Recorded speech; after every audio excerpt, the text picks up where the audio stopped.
ওম নমো ভগবতে বাসুদেবায়। জয় শ্রীকৃষ্ণ। রাধে রাধে। এই বছর 1432 বঙ্গাব্দ 2025 সালে শ্রী বিষ্ণু দেবশয়নী একাদশী পালিত হবে আগামী 21 আষাঢ় 6 জুলাই রবিবার দিন।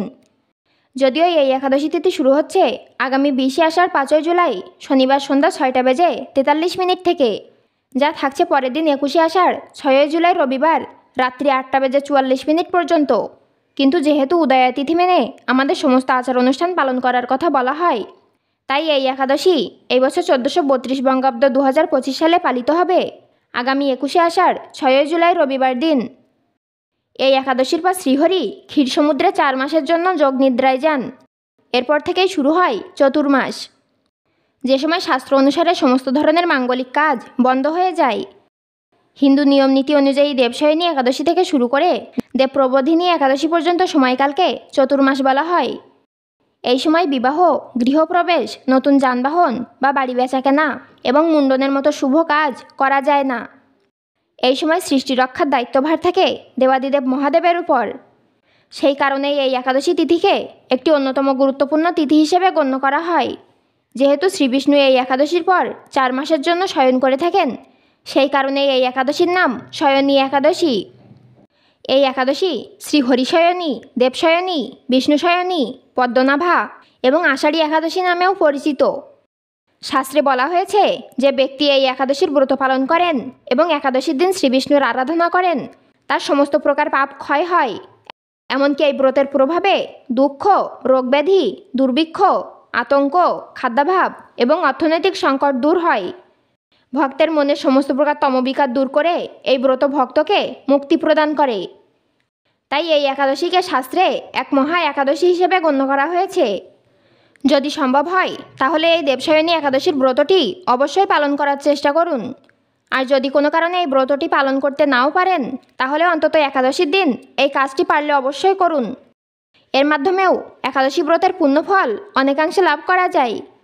যেহেতু এই বছর 1432 বঙ্গাব্দ 2025 সালে এই দেবশয়নী একাদশী তিথি আগামী 21 আষাঢ় 6 জুলাই রবিবার রাত্রি 8টা বেজে 44 মিনিট পর্যন্ত থাকছে, সেই কারণে উদয়া তিথি মেনে এই একাদশী ব্রতটি এই বছর সম্পন্ন করতে হবে আগামী 21 আষাঢ় 6 জুলাই রবিবার দিন।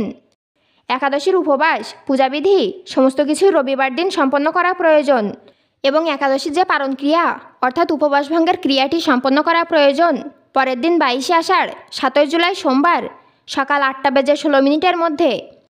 যারা এই দেবশয়নী একাদশীর ব্রতটি পালন করবেন তাদের আগের দিন অর্থাৎ শনিবার সর্বশেষ আহারটি অবশ্যই নিরামিষ হওয়া বাঞ্ছনীয় এবং একাদশীর দিন কখনোই ভাত খাবেন না বা চাল থেকে তৈরি কোনো প্রকার খাবার এই দিন গ্রহণ করবেন না। শাস্ত্র অনুসারে যারা একাদশীর উপবাস এবং ব্রত করে থাকেন তাদের একাদশীর দিন পঞ্চরবি শস্যের খাবার গ্রহণ করতে নেই, অর্থাৎ ভাত, ডাল, গম, যব এবং তেলের তৈরি যে কোনো প্রকার খাবার এই দিন গ্রহণ করতে নেই। এই দিন সকাল সকাল ঘুম থেকে ওঠার পর সবার প্রথমে শ্রীবিষ্ণুর উদ্দেশ্যে সংকল্প গ্রহণ করতে হয় এবং তারপর স্নান পর্ব সেরে শ্রীবিষ্ণু ও মা লক্ষ্মীর পূজায় নিজেকে নিয়োজিত করতে হয়। এই দিন ভগবান শ্রীবিষ্ণুর পূজায় অবশ্যই যে কোনো হলুদ রঙের একটি ফল নিবেদন করার কথা বলা হয়। একটি কাঁঠালি বা চাপা কলা, আম, কাঁঠাল ইত্যাদি যে কোনো একটি হলুদ রঙের ফল এই একাদশীর দিন শ্রীবিষ্ণুর উদ্দেশ্যে পারলে অবশ্যই নিবেদন করার চেষ্টা করুন।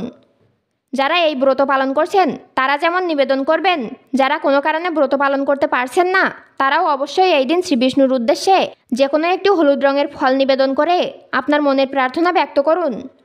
যারা কোনো কারণে এই একাদশীর ব্রত এবং উপবাস করতে পারছেন না তারা এই দিন অবশ্যই নিরামিষ আহার গ্রহণ করবেন এবং চেষ্টা করবেন অন্ন বা ভাত থেকে তৈরি কোনো প্রকার খাবার এই দিন যথাসম্ভব পরিহার করতে।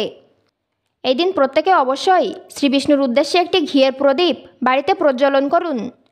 বাড়িতে যদি রাধাকৃষ্ণের কোনো মূর্তি থাকে বা শ্রীকৃষ্ণের কোনো মূর্তি থাকে বা জগন্নাথ দেবের কোনো মূর্তি থাকে, তার সামনে অবশ্যই একটি ঘিয়ের প্রদীপ প্রজ্বলন করুন এবং মনে মনে পারলে এই মন্ত্রটি এই দেবশয়নী একাদশীর দিন 108 বার উচ্চারণ করুন। এই মন্ত্রটিকে এই দেবশয়নী একাদশীর বীজ মন্ত্র বলা হয়। আর এই মন্ত্রটি হল ওম পদ্মনাভায় নমঃ। যেহেতু এই সময়কাল থেকে শ্রীবিষ্ণু ক্ষীর সমুদ্রে পদ্মসজ্জায় 4 মাসের জন্য যোগ নিদ্রায় যান, তাই এই মন্ত্রটি এই একাদশীর দিন উচ্চারণ করতে হয়। তাই যারা এই একাদশীর ব্রত করছেন, উপবাস রাখছেন, তারা যেমন এই মন্ত্রটি উচ্চারণ করতে পারেন, যারা কোনো কারণে ব্রত পালন করতে পারছেন না তারাও এই মন্ত্রটি 108 বার পারলে উচ্চারণ করুন। একাদশীর প্রথম এবং প্রধান কাজই হল শ্রীহরিকে একাদশীর দিন নিরন্তর স্মরণ করা। তাই তার উদ্দেশ্যে সমগ্র একাদশীর দিনটি নিবেদন করতে হয়। একাদশীর দিন শ্রীবিষ্ণুর ভোগে আপনি যাই দিন না কেন অবশ্যই তাতে তুলসী পাতা নিবেদন করা প্রয়োজন। তবে এই বিষয়টি মনে রাখবেন যে একাদশীর দিন কখনোই তুলসী পাতা তুলতে নেই। একাদশীর আগের দিন তুলসী পাতা তুলে রাখুন এবং তা শ্রীবিষ্ণুর সমগ্র ভোগের সঙ্গে নিবেদন করুন। শাস্ত্র অনুসারে একাদশীর দিন ব্রহ্মচর্য অনুসরণ করা প্রয়োজন। এই দিন সহবাস, মিথ্যা কথা, ক্ষৌরকর্ম অর্থাৎ চুল, দাড়ি, নখ ইত্যাদি কাটা এবং সমস্ত প্রকার নেশাজাতীয় দ্রব্য সেবন করা থেকে বিরত থাকার কথা বলা হয়েছে। এবং সর্বোপরি আপনি একাদশীর ব্রত পালন করুন বা নাই করুন, এই দেবশয়নী একাদশীর ব্রত কথাটি এই দিন পারলে একবার হলেও অবশ্যই শ্রবণ করার চেষ্টা করুন। আশা করি আজকের এই ভিডিওটি আপনাদের ভালো লেগেছে। ভালো লাগলে অনুগ্রহ করে লাইক করবেন, পারলে শেয়ার করবেন। সকলেই ভালো থাকুন, সুস্থ থাকুন এই কামনা করে আজকের মতো ভিডিওটি এখানেই শেষ করলাম। জয় শ্রীকৃষ্ণ, রাধে রাধে।